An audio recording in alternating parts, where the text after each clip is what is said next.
Every single night, an enormous feast was laid out on Sarah Ferguson's dining table. Whole sides of beef, legs of lamb, entire chickens, all prepared, all untouched, all thrown away by morning. To most people, that image alone would be shocking enough. But it was just the beginning of a much bigger story.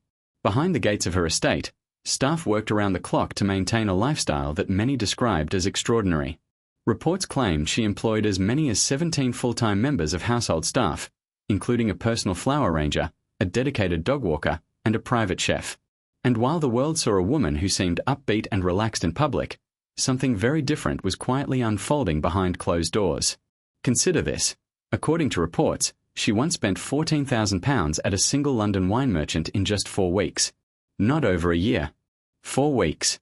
And that, critics claimed, was simply part of a much larger pattern of spending that was becoming increasingly difficult to sustain. But here's where it gets interesting. The shopping wasn't even the real problem. Former staff members described daily life in the household as intensely stressful. Long hours, constant pressure, and emotional strain. Car rides with the Duchess were reportedly some of the most tense moments of all. Heated phone calls, a charged atmosphere, and an environment that left many employees feeling overwhelmed. Some reportedly lasted only weeks before walking away entirely. And all of this was happening while the debts were quietly piling up. By the mid-1990s, reports suggested Sarah's financial obligations had climbed into the millions. The pressure was building from every direction. Eventually, her bank reportedly stepped in and began requiring approval before certain transactions could go through. For most people, that kind of intervention would be a serious wake-up call.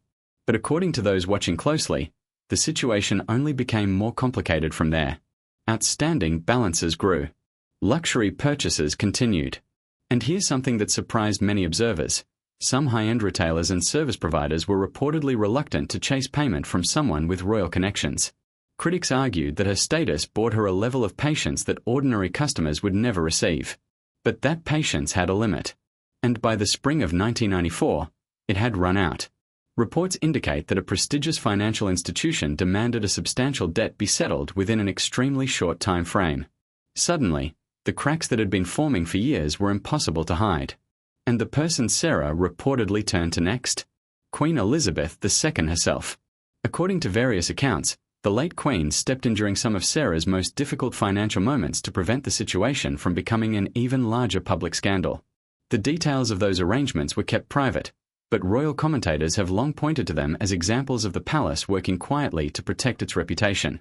What they couldn't protect forever, though, was Sarah's image, because in May 2010, everything changed. An undercover journalist, posing as a wealthy businessman, secretly recorded footage involving Sarah Ferguson. The moment it was released, it became international news. The backlash was immediate and severe. Commentators called it one of the most damaging moments of her public life, and the story dominated headlines for weeks. Supporters pointed to her financial pressures as context. Critics pointed to it as a question of judgment. Either way, the damage was done. What came next was a series of attempts to rebuild, business ventures, commercial partnerships, brand ambassador roles. But many of those ventures, according to reports, struggled to find lasting success. And then, in 2019, came one of the most unusual chapters yet. Sarah became involved as a brand ambassador for a large solar-powered cryptocurrency mining operation based in Arizona. The project promised bold things: renewable energy, cutting-edge technology, a vision of the future. She arrived at the launch event in dramatic fashion, drawing cameras and attention. The excitement was real.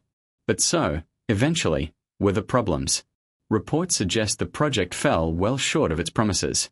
Investors grew frustrated. Delays mounted. Legal disputes followed. And what had been promoted as a groundbreaking venture quietly became another setback.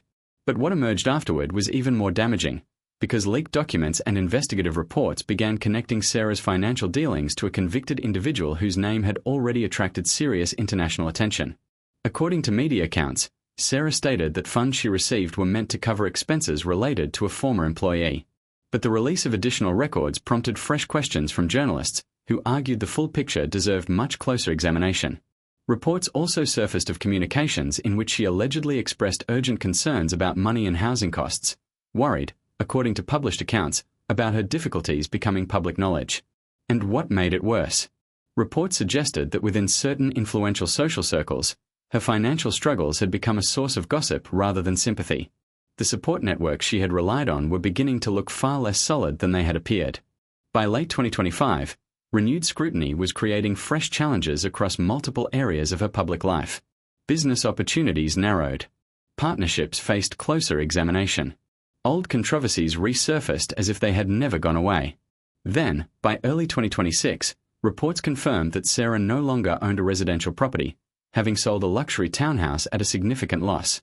The question everyone began asking was the same: where does she go from here? In recent months, she has kept a noticeably low profile. Reports place her at wellness retreats and private residences across Europe and the Middle East, living a quieter routine far removed from the headlines that once followed her everywhere. The contrast with her earlier years is striking.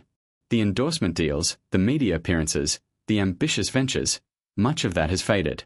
And for many observers, it raises an uncomfortable question about just how dramatically fortunes can change, even for someone with royal connections and global name recognition. Her daughters, Beatrice and Eugenie, have worked hard to carve out their own identities. But the ongoing interest in the York family means they too are regularly pulled back into conversations about events far beyond their control. The legacy of one generation, it seems, has a long reach into the next. And yet, Sarah Ferguson has been written off before, many times. And each time, she has found a way to return to the conversation. Whether through resilience, reinvention, or simply the sheer force of a story too compelling to stay quiet, she has never fully disappeared from spotlight. So the real question isn't what happened. The question is what comes next. Are there still untold stories waiting to surface? Future books, interviews, or investigations that could reshape how this chapter is remembered? Royal watchers are paying close attention, because with Sarah Ferguson, the final word has a habit of never quite arriving.